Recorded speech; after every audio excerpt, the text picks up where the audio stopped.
Film की शुरुआत में हमें एक आर्मी का काफिला दिखाया जाता है जिसमें कुछ सोल्जर्स एक ट्रक में एक वॉल्ट को कहीं ले जा रहे होते हैं। तभी अचानक ड्राइवर की आंख लगने की वजह से उन लोगों का एक्सीडेंट हो जाता है, जिसकी वजह से वो वॉल्ट टूट जाती है और उसके अंदर बंद चीज सभी सोल्जर्स पर हमला करके उनको मार देता है। वो एक ज़ॉम्बी है जो बहुत ही तेज और ताकतवर है। अब हमें फिल्म में आगे ये दिखाया जाता है कि लास वेगास शहर में एक संक्रमण फैल गया है, जिसकी वजह से वहाँ की ज्यादातर आबादी ज़ॉम्बी के रूप में तब्दील हो गई है। और इस संक्रमण की वजह वही वाला ज़ॉम्बी है जिसका जिक्र हमने अभी फिल्म की शुरुआत में किया था। यूएस गवर्नमेंट आर्मी को भेजकर अब सभी ज़ॉम्बीज को मारने लगती है। लास वेगास सिटी को कंटेनर से ढक दिया जाता है और उसको एक क्वारंटीन जोन डिक्लेयर कर दिया जाता है।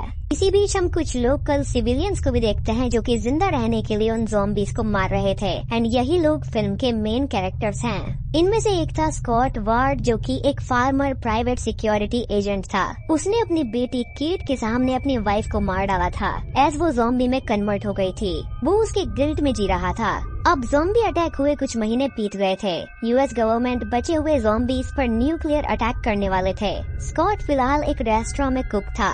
उसका सब कुछ चला गया था, पैसा, घर एंड वाइफ। अब ब्लायर टनाका नाम का एक कैसीनो ओनर स्कॉट से मिलने आता है। असल में उस ज़ॉम्बी जोन ने उसका एक कैसीनो था जिसके बेसमेंट में उसका एक लॉकर भी था। उसके अंदर $200 मिलियन कैश रखा हुआ था। टनाका न्यूक्लियर बॉम्ब फूटने से पहले उसे निकालना चाहता था। इसके लिए वो स्कॉट को $50 मिलियन का ऑफर देता है और स्कॉट इस चीज के लिए ऑब्वियसली मान जाता है। अब वो अपनी एक टीम बनाने लगता है जिन्होंने उसे फर्स्ट टाइम भी मदद की थी। इस टीम के अंदर शामिल थे मारिया क्रूज, वेंडारोवा, एक हेलीकॉप्टर पायलट मैरियान, एक German locker opener Ludwig, Mikey Guzman नाम का एक मैक्सिकन शार्प शूटर भी स्कॉट को ज्वाइन करता है, जो कि सोशल मीडिया पर ज़ॉम्बी किलिंग्स के लिए फेमस हो गया था।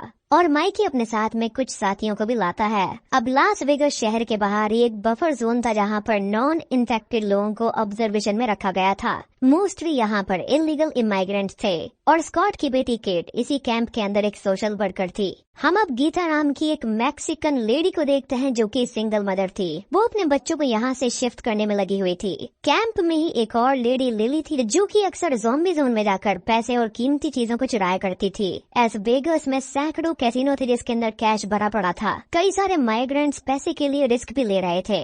गीता का भी प्लान यहाँ पर यही था, लेकिन केट उसको रोक लेती है। अब हम पूरी टीम को देखते हैं जो कि टनाका से मिलने एक वेयर हाउस में आती है, जहाँ टनाका उन्हें पूरा प्लान समझाता है। वो बताता है कि वो सेफ एक कैसीनो के बेसमेंट पे कहीं पर है और इन्हें किसी तरह वहाँ जाकर उसमें से सारे पैसे लेकर आने हैं, और वो भी अब सिर्फ 32 घंटों के अंदर। टनाका के अकॉर्डिंग प्लान बहुत ही सिंपल था, जिसमें पूरी टीम आसानी से न्यूक्लियर ड्रॉप से काफी पहले ही वहाँ से निकल सकती थी। टनाका स्कॉट से उसके एंट्री प्लान के बारे में पूछता है और तभी हमें ये पता चलता है कि स्कॉट का सिक्योरिटी मार्टिन भी इस मिशन में उनका साथ देने वाला है। अब हम स्कॉट को देखते हैं जो कि केट से मिलने जाता है, क्योंकि केट ही उन लोगों को सड़क के जरिए उस क्वारंटाइन सेंटर तक पहुंचा सकती थी। यहाँ हमें ये भी पता चलता है कि केट स्कॉट की बेटी है। अब पूरी टीम एक बस में रवाना होके लास वेगास की तरफ निकल जाती है, जहाँ उनकी मुलाकात एक कोयोटे नाम की लड़की से होती है जो उन्हें आगे जाने में गाइड करने वाली थी। अब ये टीम रवाना होने ही वाली होती है कि तभी हम देखते हैं कि केट आके कोयोटे को पंच मार देती है। सब ये देखकर बहुत हैरान हो जाते हैं, लेकिन केट ने उसको इसलिए मारा होता है क्योंकि उसने गीता को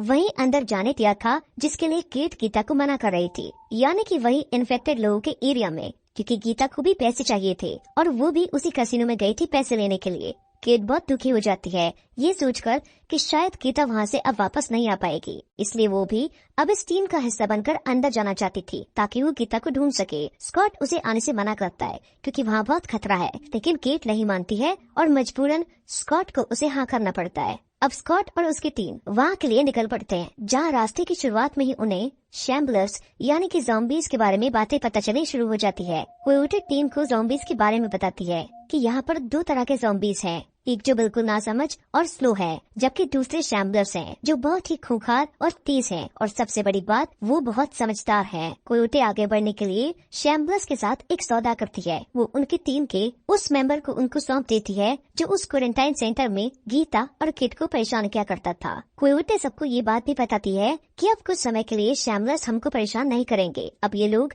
आगे बढ़ना शुरू करते हैं और धीरे धीरे पूरी टीम का सामना ज़ॉम्बी से होना शुरू हो जाता है। सबसे पहले इस टीम की मेंबर चैम्बर्स उन ज़ॉम्बीज के हाथों मारी जाती है, पर चैम्बर्स सबको बचाने के लिए खुद को बम से उड़ा लेती है। फिलहाल तो उनका रास्ता क्लियर हो जाता है। उसके बाद हम देखते हैं कि वो सब लोग कैसीनो पहुंच जाते हैं। स्कॉट और उसकी बेटी पूरी लाइट्स ऑन करती है और वो पायलट लड़की कैसीनो की रूफटॉप पे अपनी हेलीकॉप्टर के साथ पहुंचती है। और हैकर जो होता है वो इस इंतजार में होता है कि कब उसे सेफ खोलने का ऑर्डर दिया जाए। और वो शूटर जो होता है वो इस ख्याल में होता है कि जब भी कोई ज़ॉम्बी आए तो उन्हें शूट कर दे। अब जो पीछे बचता है एक लड़का और छोटे बालों वाली लड़की जो रिफ्यूजी कैंप से आई थी, वो दोनों भी यही ख्याल रख रहे थे कि ज़ॉम्बीज कहीं उन पर अटैक न करते। अब जब सब लोग उस कैसीनो के अंदर चले जाते हैं तो वो आदमी जो सेफ खोलने वाला था वो उनसे कहता है कि इतने ज्यादा पैसे लॉकर में पड़े हो और यहाँ पे कोई सेफ्टी ना हो, ऐसा तो पॉसिबल ही नहीं है। उस आदमी ने, उस गैंगस्टर ने यहाँ पर जरूर बहुत हाई सिक्योरिटी लगाई होगी। यहाँ पर कुछ ट्रैप्स भी हो सकते हैं जिन्हें हम देख नहीं पा रहे। तो इसके लिए मेरे पास एक आइडिया है। हम यहाँ पर न ज़ॉम्बीज को बुलाते हैं और अगर ऐसा कोई ट्रैप होगा तो जाहिर है पहले ज़ॉम्बीज उसके लपेट में आ जाएंगे, उन ट्रैप्स में फंस जाएंगे और हमारे लिए रास्ता क्लियर हो जाएगा। अब बाहर वो छोटे बालों वाली लड़की शूट करती है जिससे सारे ज़ॉम्बीज उनकी तरफ आने लगते हैं। जैसे ही वो लोग आते हैं तो वो लोग खुद को प्रोटेक्ट करके छुपा लेते हैं और ज़ॉम्बीज उन ट्रैप में फंसने लगते हैं। कभी उन पर फायर्स चलते हैं, कभी उन पर छोटे छोटे एरो शूट होने लगते हैं ऑटोमेटिकली।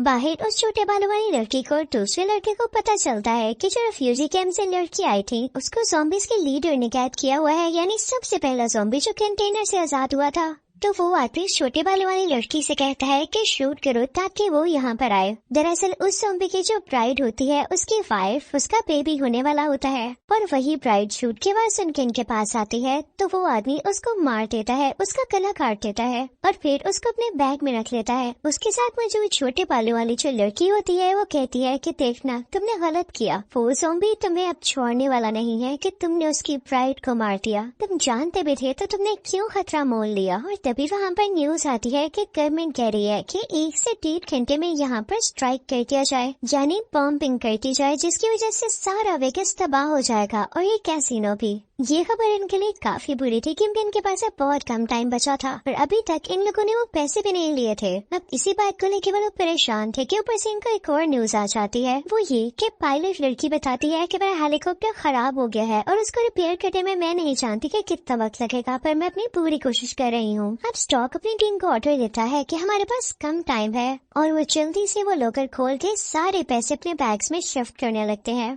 उतनी देर में वो मेन ज़ॉम्बी भी आ जाता है। उसको काफी गुस्सा होता है कि इन लोगों ने मेरी ब्राइड को मार दिया। वो अपनी ज़ॉम्बी फैमिली यानी ज़ॉम्बी टीम को ऑर्डर देता है कि इन पर अटैक कर दो। इसी दौरान हम देखते हैं कि स्कॉट की बेटी को एकदम ख्याल आता है कि वो रिफ्यूजी कैंप वाली लड़की मेरी काफी अच्छी दोस्त है और मैंने उसे कहा था कि मैं उसकी मदद करूंगी। वो ज़ॉम्बीज के कब्जे में है, पता नहीं वो किस हाल में होगी, तो वो छुप कर उसे ढूंढने चली जाती है। जब स्कॉट को ये पता चलता है कि उसकी बेटी यहाँ पर नहीं है तो वो उसके पीछे जाने लगता है और उसके वहाँ से निकलते ही बाकी सारे ज़ॉम्बीज उसकी टीम पर अटैक कर देते हैं, जिसके दौरान एक लड़की मारे जाती है। लेकिन यहाँ पर मूवी में एक और ट्विस्ट आता है। उस गैंगस्टर का असिस्टेंट इन लोगों के पास आता है और स्कॉट की पूरी टीम को उस कैसीनो की बेसमेंट में बंद कर देता है। वो सब लोग काफी हैरान होते हैं कि कैसा मजाक है, तो वो उनसे कहता है कि हैरान क्यों हो रहे हो, ये तो हमारा प्लान था।